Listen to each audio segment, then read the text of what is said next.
உப்பு காத்து ஊத காத்து சுத்தும் கடல கரைய பார்த்து சத்தியம்மா கோவில் கொண்ட சுபையா எங்க குப்பத்துக்கு குலவிளக்கு நீ ஐயா.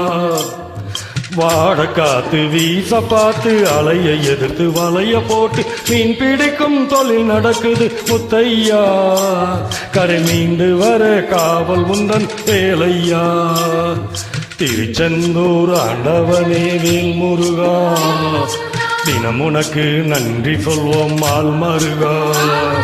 திருவடியில் தவம் இருக்கோம் திருமுருகா தீப்பெழுது நலமெனவே வடிவலகா.